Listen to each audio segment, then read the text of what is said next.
fix this up. I've been hard at work here at the church with your chairman of the deacons, Ernie Hensley, making sure that we can get everything up and running for the Lord's Supper that's coming up later today. It's coming up earlier today. It's like I'm Doctor Who or something like that. So coming up later today at 11:30. As people are jumping into the service here, the pre-service social, I want to ask real quick, just so I can get the levels correct, how does the audio sound? I know that it's we're running off the camera's microphone, so it's not as clear as it might be, but is it way too loud? Is it crackling, or is it doing okay? Because I'm looking at my little Elgato thing here, and it's jumping all over the place, and I don't really know what that means. So I would love it if you guys could give me feedback as necessary. Anyway, as you're joining up, I'm going to grab my phone just so I can see how many people are actually here chatting with me, and I can interact with you guys a little bit better. So give me 1 second. And I'm back. That's how fast I was. All right, so going over here, scrolling down. Let's see. Let me find you guys. Under the comments, turn my volume all the way off so we don't have any problems there. All right. Audio's good. All right. Not perfect, a little bit of an echo. Yeah. All right. That's kind of the way it goes. I can live with that. I can live with not perfect but okay. After the possibilities I've seen, not perfect but okay is great. So, we've got about 20 minutes here, and it's a great opportunity for us just to sort of chat with one another and see how things are going in your lives as well as mine. I can check in with you guys. As you may know, my family has embarked upon a continuing mission to seek out new television shows and new entertainment, to boldly watch shows that have been watched many times before. Specifically, having the kids watch Star Trek, and they're kind of into it. I mean, we're starting off with the original series, so the kids and my wife and I are kind of amazed at how short skirts are in the future in space. You'd think that, being part of, humanity's greatest endeavor would be a more dignified affair than micro skirts. But hey, taste change, I guess. You go back to the Renaissance, the ladies would show a lot of cleavage, and that became unacceptable. Maybe things switch, I don't know, in the future.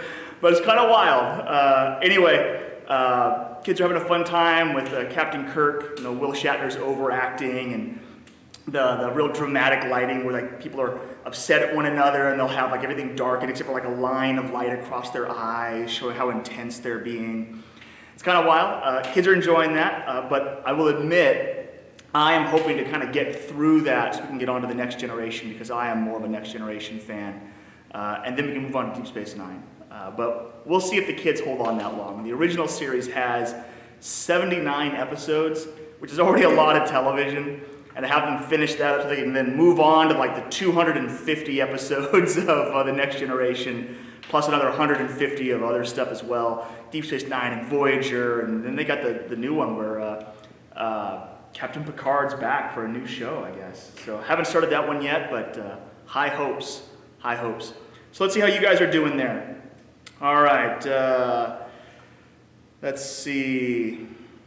What is everybody else up to? What's going on in your lives? Let me know there in the comments. Let's see here. You guys are all telling me about the audio. I'm glad to know that the audio is good. But having established that the audio is good enough, tell me about yourself. And while you guys are typing your comments, I do want to remind you that today's a special Sunday. We've got our normal online service that's going to be rolling through here at 9:55. The countdown begins here on Facebook, and we've also got it cross-posted over at YouTube and then on the church's webpage. So we'll have our regular worship service online. At the end of it, as always, there'll be this very brief post-service social where I'll be here, chit-chatting with you folks.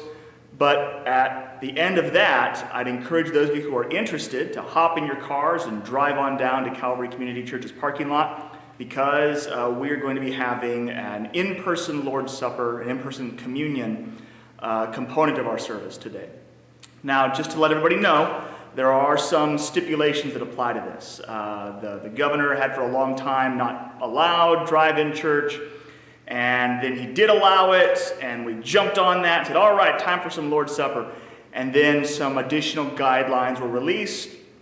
All right, we can't distribute food or beverages, so if you're coming, you got to bring your own stuff, because according to the rules, you guys have to stay in your cars, you can't get out, we can't distribute food or drink, so you need to bring your own material with you. Bring your own elements, your own bread, your own wine, leavened, unleavened, fermented, unfermented. I'm not going to be checking, but as I've said several times, do try to keep it classy, please. Don't bring Mountain Dew and Hawaiian pizza. Try to bring something that is wheat-based for your bread and something which is grape-based for your drink.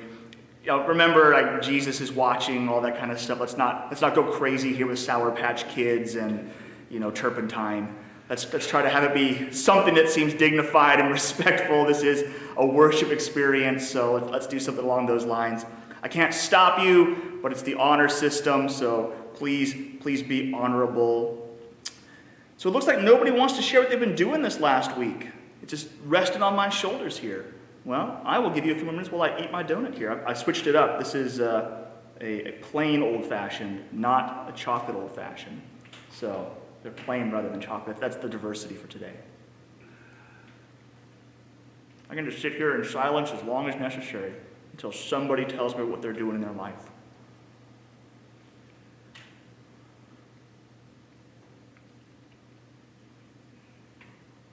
All right, Gianna's the first one to blink, and she says that she's making eggs. All right. What else?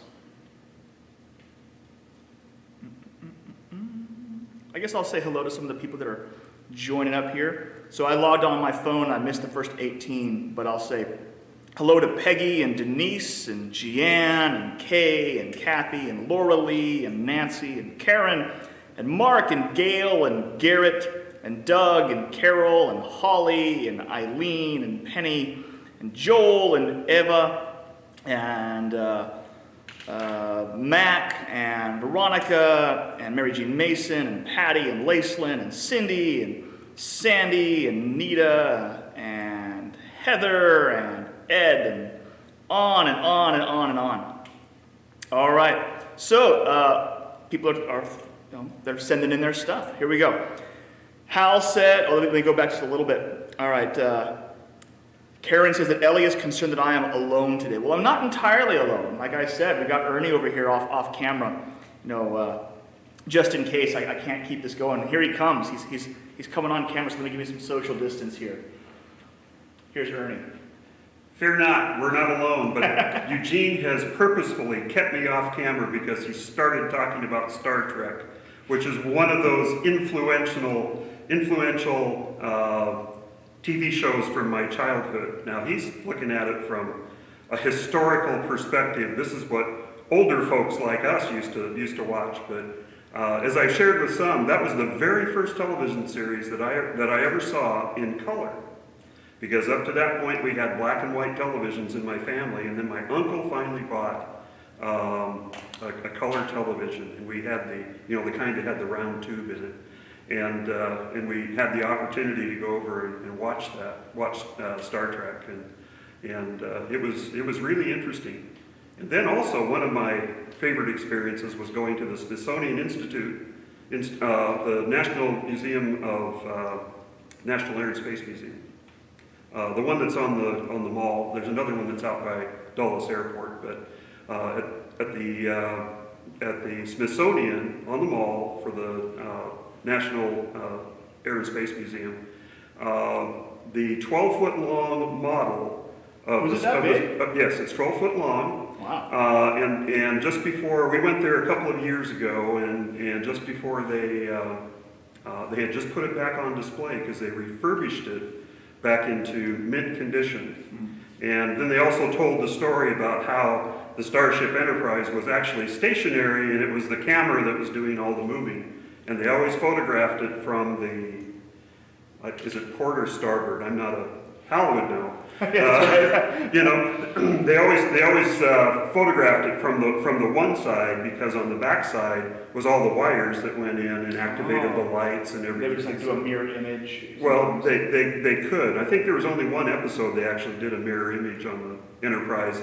flying in the opposite direction. Okay. But seeing that, having it all lit up, it was just kind of like, oh man, this is a throwback to history. All right, so as the Star Trek the original series expert in this room, at least.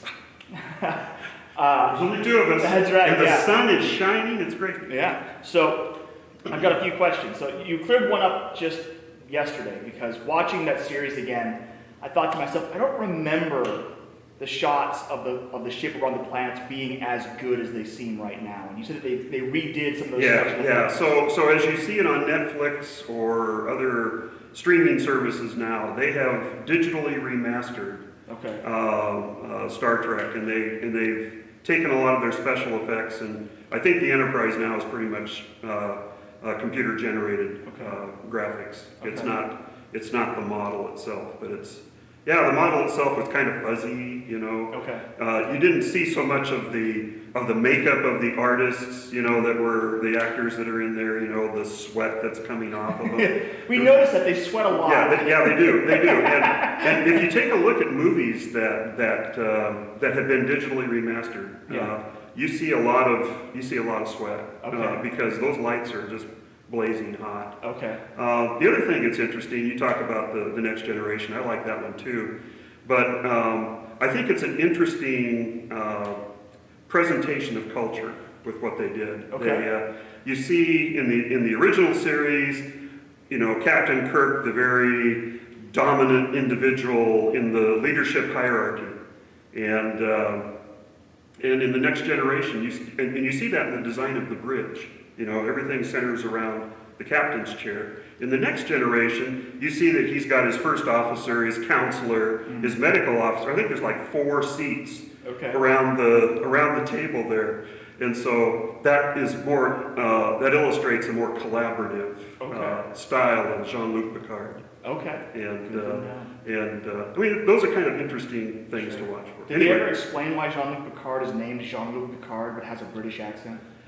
I don't know that. Okay. I don't know that. I know that in his new series, he is he manages a vineyard. Yeah, I think that was like a thing in like the show that he's supposed to be French, but the actor Patrick Stewart is British, and so he has a thick British accent. Well, and that's true, but you know, most of the actors on TV come out of Britain or Australia. I mean, when you really? Oh yeah, when you listen to some of the actors when they talk when they're being interviewed, many of them are from Australia or Britain, and they pull off a great American accent. Okay. So all right. Anyway, see, that's why you didn't want to put me on camera. Yeah. I could go on and on. Yeah, well, I appreciate that.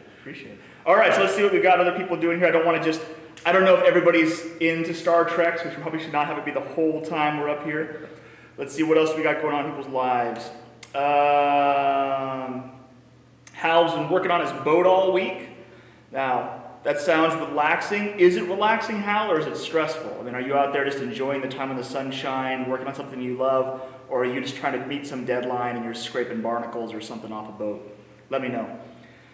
Patty Kelms is at the Caring Pregnancy Center, is raising funds. Always a good, worthy cause. It's one of our mission partnerships here at Calvary Community Church, and so definitely take a look at that. Carol Davis said that Phyllis had a successful plant sale at our house yesterday. Well, all right. What kind of plants did Phyllis sell there? Are they like potted plants, or are they like nursery kind of bigger things for your garden and your front lawn? Let's see here. Denise says that she's counting the days till school is over. I can understand that. Yeah, I'm married to a teacher. I can see the challenge of having a kid in the home and trying to teach from home. It's a lot. Yeah. Let's see. Sandy is chasing rabbits out of her yard. All right. And shooing crows away from the sparrow's nest. Let's see, what else do we got here?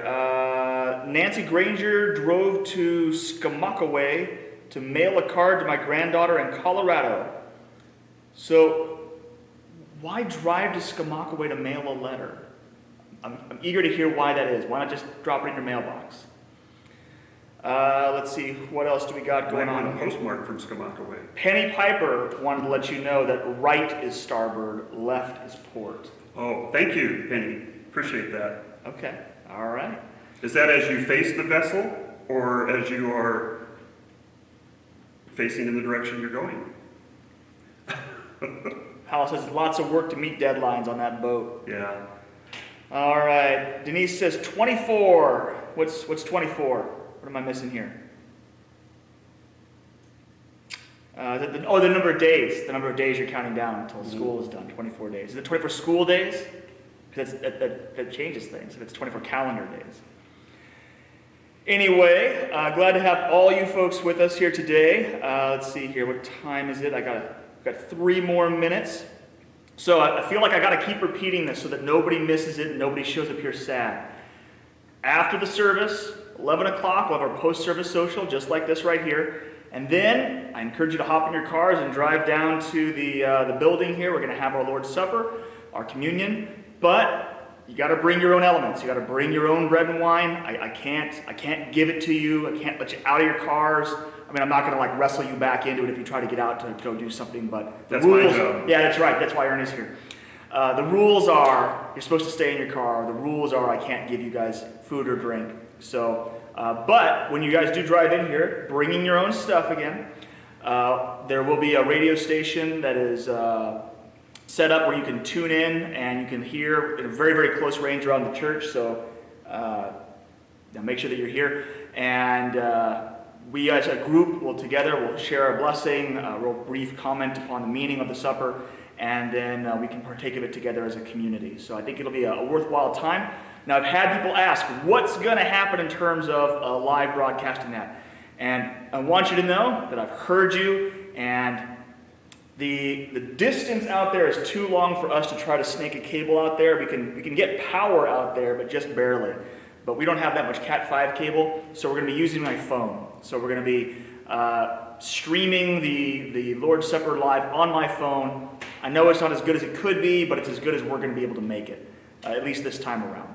So trying to accommodate people, but of course, if you show up here, you get the full experience. You're going to have to see it, in vertical video off of an iPhone.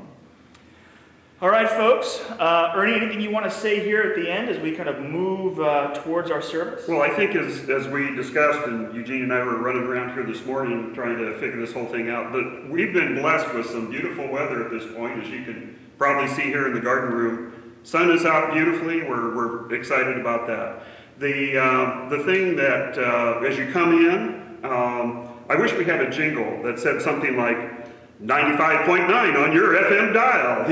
We'll come up with something. Yeah, we need that. So when you come in, 95.9 is going to be the number you want on your FM radio, and we've got a little sign out there. But that's what we've tested. That's what works. And the other thing is, as you come into the parking lot, please don't park on the row that's right next to the sidewalk. Just kind of take the next row back, make sure your vehicle is all faced in. You will see the tent that's set up on the walkway that's out by Leland's door.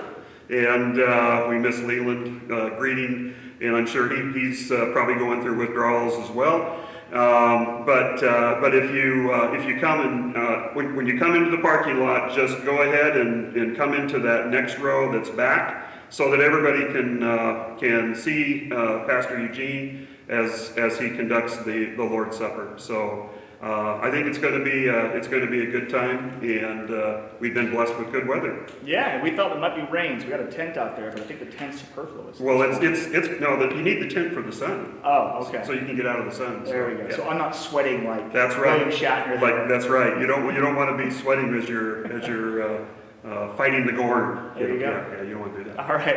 All right, folks. Well, we're going to wrap it up there for right now. The service is counting down here on Facebook. It will go live there on YouTube in like 4 minutes. And it'll all start at the exact same time. So I will see you here for a little post-service chat right afterwards at 11. Until then, go with God. All right. See you in a bit.